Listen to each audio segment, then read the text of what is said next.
Hello everyone and welcome back to the greenhouse. December is coming to a close and I actually added a few new plants to the greenhouse. These are actually my sister's plants and she is unable to take care of them for a certain reason. So I have adopted them for the time being and I just want to show these to you. This is the Dendrobium Westerlii. She's had this for several years. It was purchased from Gold Country Orchids, and unfortunately I have one too, and it just blooms like once out of 3 years, and hers has never bloomed, which is kind of unfortunate. And then I broke off that new growth right there. I haven't told her yet, but I completely broke it off. This plant, even her plant and my plant, have been nothing but disappointment, basically. We purchased them quite a long time ago, and they were division off of a large plant that was already, has bloomed in the past, and it has just never been that great.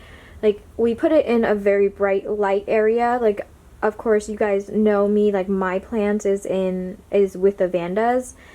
And years have come and go, and mine has just bloomed once. Hers has never bloomed, so that's a really big disappointment. This is another plant from Gold Country Orchids, and I have to say, oh no, she lost a tag for this one. There used to be a tag, so I don't know what this one is. Some sort of Vendaceous, I'm shaking off the water, Vendaceous plant, and this one also gets pretty bright light, lots of new roots, but nothing, like, no, it's never blooms, and there's a new root there but never bloomed. And this one was purchased probably 2.5 years ago. This is another one from Gold Country, so a lot of her plants are from Gold Country and they just have never bloomed. And honestly, my plants in different growing condition inside the greenhouse, grown with the Vandas, have almost never bloomed as well. Like, it takes 3 or 4 years for them to bloom, and so none of them, or should I say all of them, have been a really huge disappointment.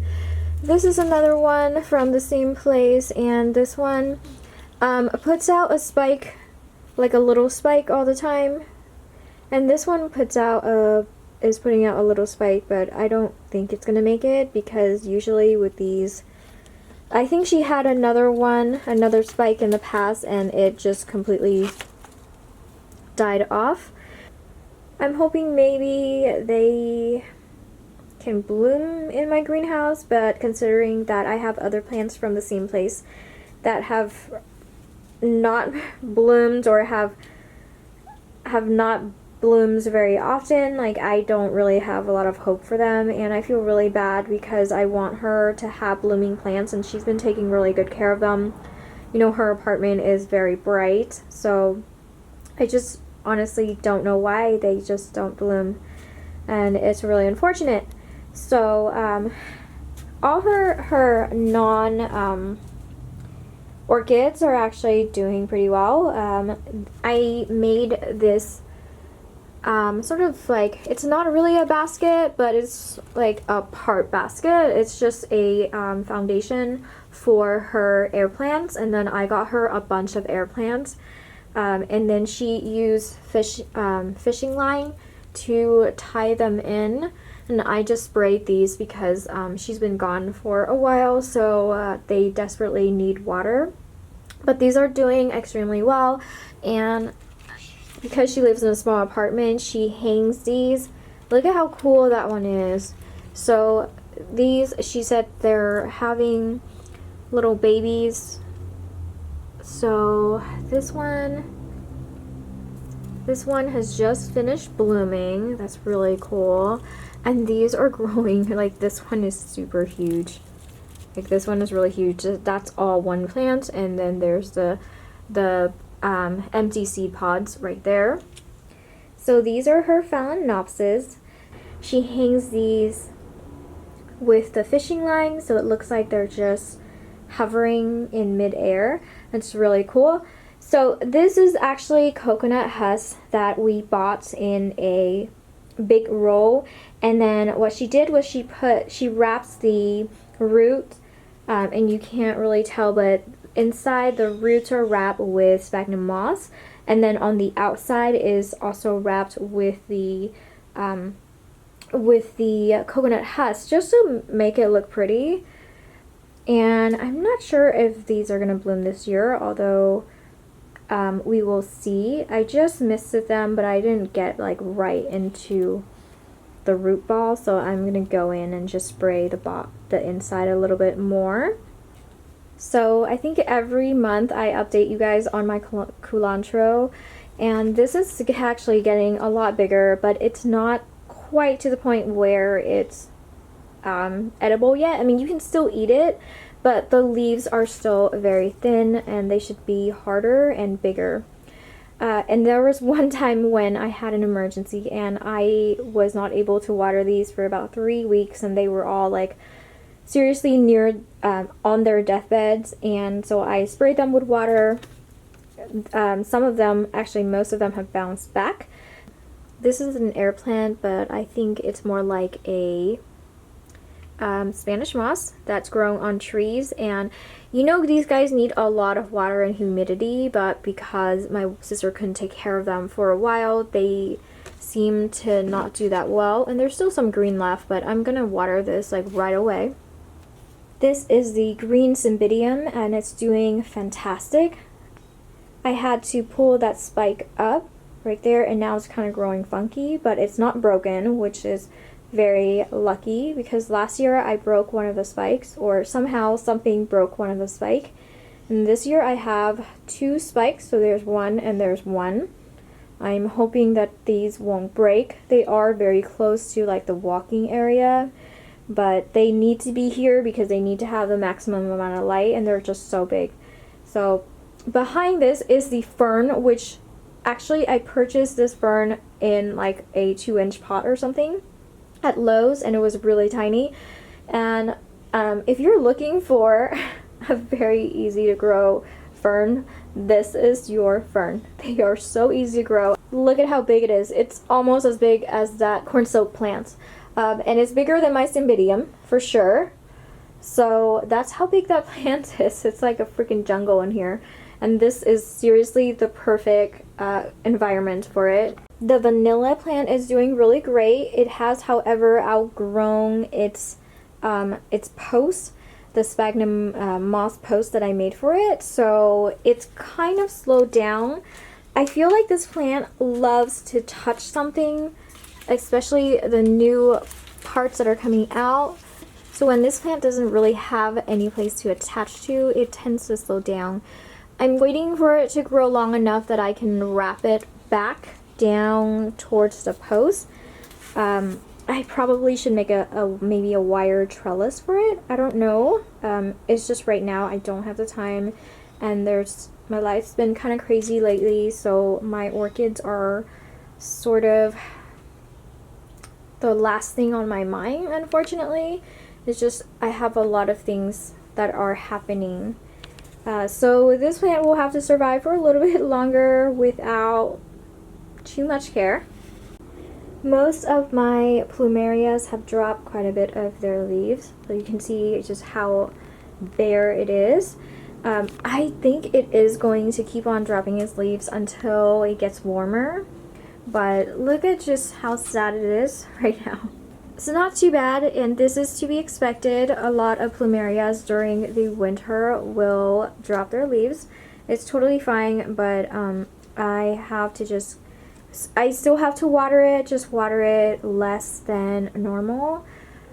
Look at how pretty this coloring is. This is the Paphiopedilum Emerald Lake Fatso crossed with Crazy Jolly Big Joy, or Big J. I got this one. I honestly cannot remember where I got it from. It's been so long, but here's the tag. I think I might have gotten it from the Tiny Jungle a long time ago, but I'm not so sure. It's really pretty. I love the colors. but of course it's kind of lopsided, so this is a straight look at it. So you can tell that the middle part right there, that's lopsided, and then this petal right here is also not symmetrical. So this definitely will not win any awards, but it won an award in my eyes, and that's all that matters to me. My quill plant is still blooming. How awesome is this? So there's one of the quote-unquote spike, and then this is another one. It's so pretty, and it blooms 1 or 2 flowers at a time, and then it starts from the top, or actually from the bottom, I'm sorry. It starts from the bottom and it blooms up. So this is at the end of its bloom cycle. You can see that that flower is at the very top. So this is probably the last flower, but it's still super pretty, and I just love the color. In here it looks very pink purple, but outside is actually a blue purple. I went into my greenhouse today and I smelled something that was so fragrant and sweet and floral-y, and I thought, what could it be? Well, in the back shelf, this little Oncidium is blooming, and this is one of the parents of the Oncidium Twinkle. And if you've ever have an Oncidium Twinkle, you would know that it's so fragrant and cute and dainty, and this is one of the parents, so it's actually even better than the Oncidium Twinkle. It blooms on multiple spikes, and it does look very much like the Twinkle in terms of the daintiness of all the flowers, but it grows so quickly, and this pot is definitely ready, or this plant is ready to be repotted. It has no more room to grow, and some of the new bulbs are kind of crammed in there. Look at this plant. It looks like a little lady. Actually, it looks like a little fairy with 4 wings, with arms reaching out. Super duper cute and so fragrant. I would encourage you guys, if you want to have even just one Oncidium, this is the one to get. This is one of my most prized possession, and there was one year when I brought this plant in to my coworker so she can take it home and just look at it and smell it. And then after it finished blooming, even though it was green, you guys know that when an orchid finished blooming, it doesn't mean that it's dead. But she said, oh, it's dead, so she didn't water it. So for about like a month or so, she didn't water it at all. I was lucky enough to find out that she hasn't thrown it away, even though she thought it was dead. But it was green, you know. So I told her to bring it back to me, and I nurtured it back to health. It was kind of like wrinkly when I got it, but overall it bounced back, and I will never ever let it out of my sight ever again. No one may have this plant for as long as I shall live, or as long as it shall live. Finally, the Coelia Bella is blooming, and I have to say this year was not its best year, as mentioned before. I only have 2 flower spikes, so this one is the first one, and it's finally opened up, and another one back there behind that very dead leaf is another one. So it's not as dramatic as last year when it had a lot more flower spikes, but like I mentioned before, this is completely my fault. I didn't really take good care of it, and I just kind of stuck it in the back shelf because all the Oncidiums, like this one sits with all of my Oncidiums, and the Oncidiums just get so bushy, so I'm looking forward to getting rid of a bunch of my Oncidium and kind of narrowing down my orchid collection to just keep the ones that I really, really love, and then those who are just like I like but don't absolutely love, I'll probably just give them away or sell them.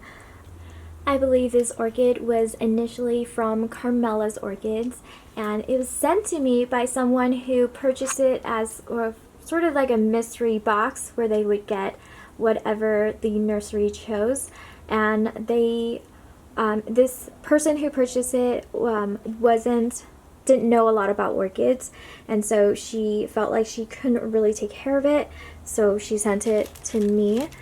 So here's the name of the orchid. Looks like it was deflowered in 2007. Wow, like this plant is really old.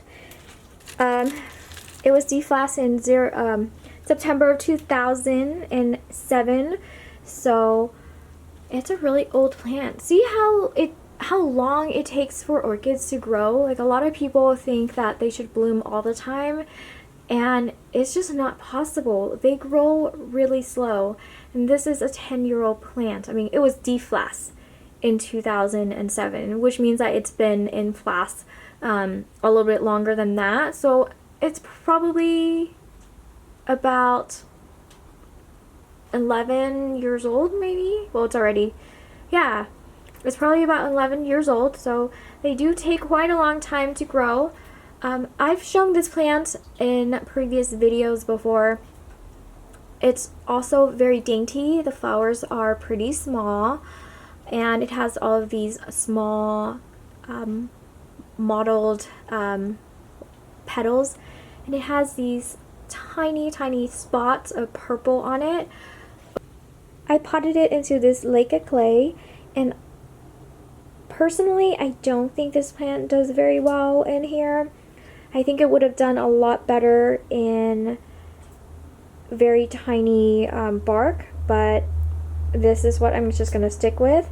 And what I've done in the past when I repotted this plant was just to pull the entire thing out and then stick it into a bigger pot.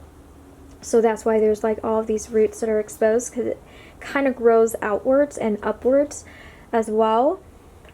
But there was a moment when I thought I was gonna lose this plant because I gave it to one of my friends, so that didn't do so well. I'm never giving this away ever again. Lesson learned. And because this is December and Christmas has just passed, the Christmas cactus is in full bloom. Well, actually I have 3. So Christmas cacti is in full bloom. 3 gigantic ones. One right there. It looks like a giant bush all together. It doesn't even look like 3 different plants. But it's looking awesome, and it still has some buds that are still coming out, so it's probably going to bloom for another month or so. I'm really happy with my plants, and I want to put it into bigger pots, but I feel like with my current situation right now, I just don't have enough room. Can you believe it? Like, running out of room in a giant greenhouse. Anyway, thanks for watching, everyone, and have a happy new year.